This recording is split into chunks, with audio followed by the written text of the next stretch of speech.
എല്ലാവർക്കും നമസ്കാരം. ഇന്നും നമ്മൾ ഡെയിലി യൂസ് ചെയ്യുന്ന കുറച്ച് ഇംഗ്ലീഷ് സെൻറ്റൻസസ് ആണ് ഡിസ്കസ് ചെയ്യുന്നത്. സോ ഈ വീഡിയോ അവസാനം വരെ കണ്ടിട്ട് ഇഷ്ടപ്പെട്ടെങ്കിൽ തീർച്ചയായിട്ടും ലൈക്ക് ചെയ്തെന്നെ ഒന്ന് അറിയിക്കുക. നമുക്ക് ഉറപ്പില്ലാത്ത ഒരു കാര്യത്തെപ്പറ്റി ആരെങ്കിലും ഒരു അഭിപ്രായം പറയുവാണ്. അപ്പം നമ്മൾ പറയത്തില്ലേ, അങ്ങനെ ഉറപ്പിച്ച് പറയാനാവില്ല. ഇതെങ്ങനെയാണ് ഇംഗ്ലീഷിൽ പറയുന്നത്? ഉറപ്പിച്ച് പറയാനാവില്ല. Can't say for sure. Can't say for sure. Can't say എന്ന് പറഞ്ഞാൽ പറയാൻ കഴിയില്ല എന്നാണ്. ഫോർ ഷുവർ എന്ന് പറഞ്ഞാൽ തീർച്ചയായും അല്ലെങ്കിൽ ഉറപ്പായും എന്നുള്ളൊരു മീനിങ് ആണ്. സോ ഉറപ്പിച്ച് പറയാനാവില്ല എന്ന് പറയാനാണ് കാൺട്ട് സേ ഫോർ ഷുവർ. നമ്മൾ സാധാരണ ഈ ഒരു ഡയലോഗ് പറയാറില്ലേ, ഞാൻ അവനോട് പറയുന്നത് എന്തും ഒരു ചെവിയിൽ കൂടെ കയറി മറ്റേ ചെവി കൂടെ പോകുന്നു. ഇതെങ്ങനെയാണ് ഇംഗ്ലീഷിൽ പറയുന്നത്? Whatever I tell him goes in one ear and out the other. Whatever I tell him goes in one ear and out the other. Whatever I tell him എന്ന് പറഞ്ഞാൽ ഞാൻ അവനോട് പറയുന്നത് എന്തും എന്നാണ് meaning. Goes in one ear and out the other എന്ന് പറഞ്ഞാൽ ഒരു ചെവിയിൽ കൂടെ കയറുന്നു മറ്റേ ചെവി കൂടെ പോകുന്നു എന്നാണ് meaning. Whatever I tell him goes in one ear and out the other. നമ്മൾ ഒരാളെ കാണുമ്പം അയാളുടെ മുഖം നോക്കിയിട്ട് അയാൾ ദുഃഖിതനാണെന്ന് തോന്നുകയാണ്. അപ്പം നമ്മൾ പറയത്തില്ലേ, നീ ദുഃഖിതനാണെന്ന് എനിക്കറിയാം, നിൻ്റെ മുഖത്ത് അത് എഴുതി വെച്ചിട്ടുണ്ടെന്ന് പറയത്തില്ലേ? അതെങ്ങനെയാണ് പറയുന്നത്? I know that you are sad, it is written all over your face. I know that you are sad, it is written all over your face. Know എന്ന് പറഞ്ഞാൽ അറിയുക എന്നാണ്. സാഡ് എന്ന് പറഞ്ഞാൽ സങ്കടം. അപ്പം നീ ദുഃഖിതനാണെന്ന് അല്ലെങ്കിൽ നിനക്ക് സങ്കടമാണെന്ന് എനിക്കറിയാം എന്ന് പറയാനാണ് I know that you are sad.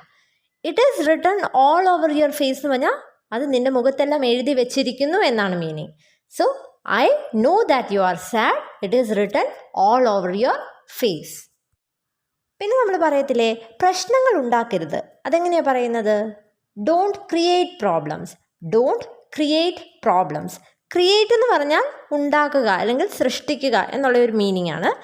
Problems എന്ന് പറഞ്ഞാൽ പ്രശ്നങ്ങൾ. സോ പ്രശ്നങ്ങൾ ഉണ്ടാക്കരുത് എന്ന് പറയാനാണ് don't create problems.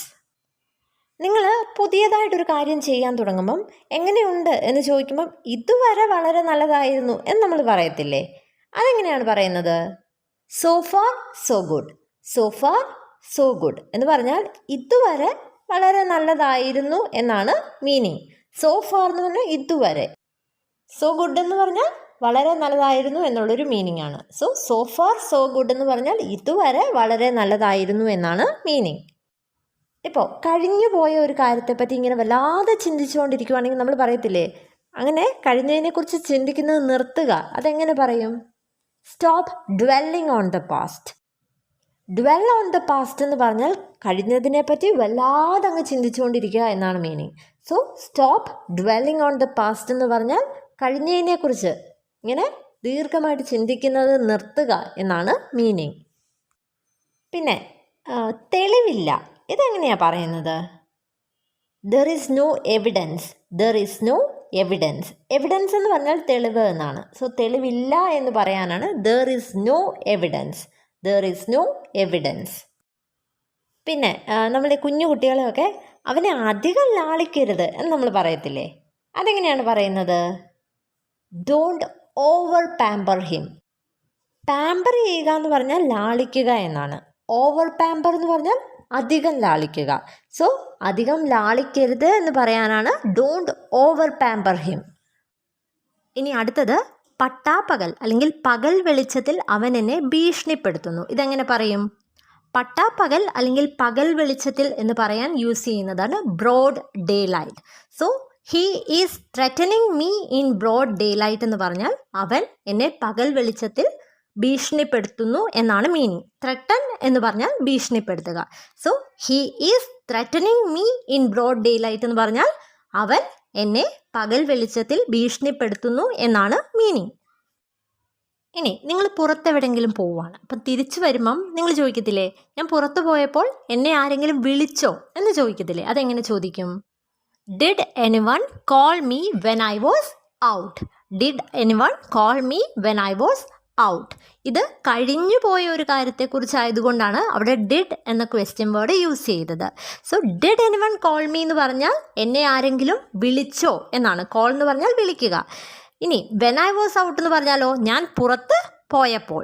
So did anyone call me when I was out എന്ന് പറഞ്ഞാൽ ഞാൻ പുറത്ത് പോയപ്പോൾ എന്നെ ആരെങ്കിലും വിളിച്ചോ എന്നാണ് അർത്ഥം.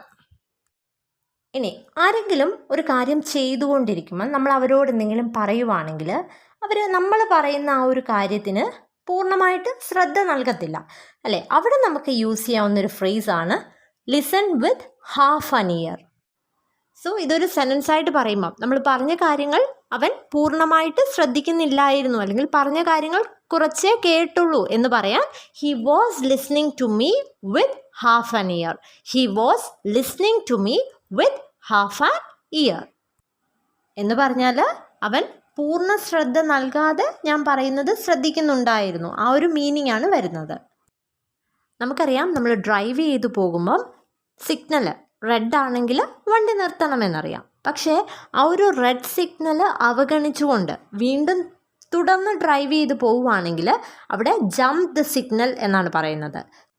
സോ ഇതെങ്ങനെ പറയും? ഡ്രൈവർ റെഡ് സിഗ്നൽ അവഗണിച്ചുകൊണ്ട് യാത്ര തുടർന്നു, ഡ്രൈവിംഗ് തുടർന്നു പോയി എന്നെങ്ങനെ പറയും?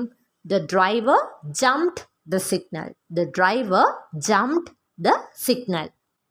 ഇനി നമുക്കറിയാം, ലുക്ക് എന്ന വാക്കിൻ്റെ അർത്ഥം നോക്കുക എന്നാണ് അല്ലേ. ഈ ലുക്ക് എന്ന വാക്കിൻ്റെ കൂടെ നമ്മൾ ഓരോ പ്രപ്പോസിഷൻ യൂസ് ചെയ്യുമ്പോഴും അതിൻ്റെ മീനിങ് മാറും. ഉദാഹരണത്തിന് ഇപ്പം ടീച്ചർ എന്നെ നോക്കി എന്ന് പറയാൻ the teacher looked at me എന്ന് പറയാം. The teacher looked at me. ഇവിടെ അറ്റ് എന്ന പ്രപ്പോസിഷൻ യൂസ് ചെയ്തപ്പോൾ ടീച്ചർ എന്നെ നോക്കി എന്നുള്ള മീനിങ് ആണ് വരുന്നത്. ഇനി നമ്മളുടെ മൊബൈൽ ഫോൺ കാണാതെ പോയെന്ന് വെച്ചു. അപ്പം നമ്മൾ ആ മൊബൈൽ ഫോൺ കണ്ടുപിടിക്കാൻ വേണ്ടി തിരയും അല്ലേ. അപ്പം അവിടെ ലുക്കിൻ്റെ കൂടെ ഫോർ എന്നുള്ള പ്രപ്പോസിഷനാണ് യൂസ് ചെയ്യുന്നത്. അപ്പം അതെങ്ങനെ പറയും? ഞാൻ എൻ്റെ ഫോണിന് വേണ്ടി തിരയുകയാണ്. അതെങ്ങനെ പറയും? I am looking for my phone. I am looking for my phone. ഇവിടെ ലുക്ക് എന്ന വേർബിൻ്റെ കൂടെ ഫോർ എന്ന പ്രപ്പോസിഷൻ യൂസ് ചെയ്തപ്പം നമ്മൾ അതിനായിട്ട് തിരയുന്നു എന്നുള്ളൊരു മീനിങ് ആണ് വരുന്നത്. ഇതേപോലെ തന്നെ നമ്മൾ ഇങ്ങനെ പറയത്തില്ല, ഞാൻ എൻ്റെ മാതാപിതാക്കളെ നോക്കുന്നു. അവിടെ ലുക്കിൻ്റെ കൂടെ ആഫ്റ്റർ എന്നുള്ള പ്രപ്പോസിഷനാണ് യൂസ് ചെയ്യുന്നത്. So I am looking after my parents എന്ന് പറഞ്ഞാൽ ഞാൻ എൻ്റെ മാതാപിതാക്കളെ നോക്കുന്നു എന്നാണ് മീനിങ്. പാരൻസ് എന്ന് പറഞ്ഞാൽ മാതാപിതാക്കൾ. So I am looking after my parents എന്ന് പറഞ്ഞാൽ ഞാൻ എൻ്റെ മാതാപിതാക്കളെ നോക്കുന്നു അല്ലെങ്കിൽ പരിപാലിക്കുന്നു എന്നുള്ളൊരു അർത്ഥമാണ് വരുന്നത്. ഇനി ആരെങ്കിലും ഒരു കാര്യം നമ്മളോട് പറയുവാണ്, അപ്പം അത് ചെയ്തു കൊടുക്കുന്നതിന് മുമ്പായിട്ട് നമ്മൾ അതിൻ്റെ വസ്തുതകളൊക്കെ ഒന്ന് പരിശോധിക്കും അല്ലേ. അപ്പം അതിന് യൂസ് ചെയ്യുന്ന ഫ്രേസൽ വേർബ് എന്ന് പറയുന്നത് ലുക്ക് ഇൻ ടു എന്നുള്ള ഫ്രേസൽ വേർബാണ്. ഒരു എക്സാമ്പിൾ പറയുവാണെങ്കിൽ, ഞങ്ങൾ ആ കാര്യത്തിൻ്റെ വസ്തുതകളൊക്കെ പരിശോധിക്കുകയാണ്. അതെങ്ങനെ പറയും? We are looking into the matter. We are looking into the matter എന്ന് പറഞ്ഞാൽ ഞങ്ങൾ ആ കാര്യത്തിൻ്റെ വസ്തുതകളൊക്കെ പരിശോധിക്കുകയാണ് എന്നൊരു മീനിങ് ആണ്. We are looking into the matter. Look into എന്ന് പറഞ്ഞാൽ എന്തെങ്കിലും ഒരു കാര്യത്തെക്കുറിച്ച് അതിൻ്റെ വസ്തുതകൾ പരിശോധിക്കുക എന്നാണ് meaning. So we are looking into the matter എന്ന് പറഞ്ഞാൽ ഞങ്ങൾ ആ സാഹചര്യത്തെക്കുറിച്ച് അതിൻ്റെ വസ്തുതകളെല്ലാം പരിശോധിക്കുകയാണ് എന്നാണ് അർത്ഥം. We are looking into the matter. നമ്മൾ ഒരാളെ കാണുവാണ്, അപ്പം നമ്മൾ ഇതിനു മുമ്പ് അയാളെ കണ്ടിട്ടുണ്ടോ എന്നൊരു സംശയം തോന്നിയാൽ നമ്മൾ ചോദിക്കത്തില്ലേ, നമ്മൾ ഇതിനു മുമ്പ് കണ്ടിട്ടുണ്ടോ? അതെങ്ങനെ ചോദിക്കും? Have we met before? Have we met before എന്ന് പറഞ്ഞാൽ നമ്മൾ ഇതിനു മുമ്പ് കണ്ടിട്ടുണ്ടോ എന്നാണ് മീനിങ്. ഹാവ് യൂസ് ചെയ്യുമ്പം എപ്പോഴും ഓർക്കുക V3 form of the verb വേണം യൂസ് ചെയ്യാൻ. നമുക്കറിയാം, കണ്ടുമുട്ടുക എന്ന് ഇംഗ്ലീഷിൽ പറയുന്നത് മീറ്റ് എന്നാണ് അല്ലേ. അപ്പം അതിൻ്റെ V3 ഫോമാണ് met. So have we met before. Before എന്ന് പറഞ്ഞാൽ മുമ്പ് എന്നാണ് meaning. So have we met before എന്ന് ചോദിച്ചാൽ നമ്മൾ ഇതിനു മുമ്പ് കണ്ടിട്ടുണ്ടോ എന്നാണ് മീനിങ്. അപ്പോൾ അവർ പറയുവാണ് നമ്മൾ മുമ്പ് ഒരു പ്രാവശ്യം കണ്ടിട്ടുണ്ട്. അതെങ്ങനെ പറയും? We have met once before. We have met once before എന്ന് പറഞ്ഞാൽ നമ്മൾ മുമ്പ് ഒരു പ്രാവശ്യം അല്ലെങ്കിൽ മുമ്പ് ഒരിക്കൽ കണ്ടിട്ടുണ്ട് എന്നാണ് മീനിങ്. വൺസ് ബിഫോർ എന്ന് പറഞ്ഞാൽ മുമ്പ് ഒരു പ്രാവശ്യം എന്നാണ് മീനിങ്. ഇവിടെയും ഹാവ് വന്നുകൊണ്ട് V3 form of the verb വേണം യൂസ് ചെയ്യാൻ. സോ മീറ്റിൻ്റെ V3 ഫോമായ മെറ്റ് യൂസ് ചെയ്തു. We have met once before. നമ്മൾ മുമ്പ് ഒരു പ്രാവശ്യം കണ്ടിട്ടുണ്ട് എന്നാണ് മീനിങ്. സോ നമ്മൾ ഡെയിലി യൂസ് ചെയ്യുന്ന കുറച്ച് മലയാളം സെൻറ്റൻസസ് എങ്ങനെയാണ് ഇംഗ്ലീഷിൽ പറയുന്നത് എന്നാണ് നമ്മളിന്ന് കണ്ടത്. സോ ഈ വീഡിയോ നിങ്ങൾക്ക് ഇഷ്ടപ്പെട്ടെങ്കിൽ തീർച്ചയായിട്ടും ഒന്ന് ലൈക്ക് ചെയ്യുക. ഇതുപോലുള്ള കൂടുതൽ വീഡിയോസ് ലഭിക്കുന്നതിനായിട്ട് ഈ ചാനൽ ഒന്ന് സബ്സ്ക്രൈബ് ചെയ്യുക. Thank you and stay safe.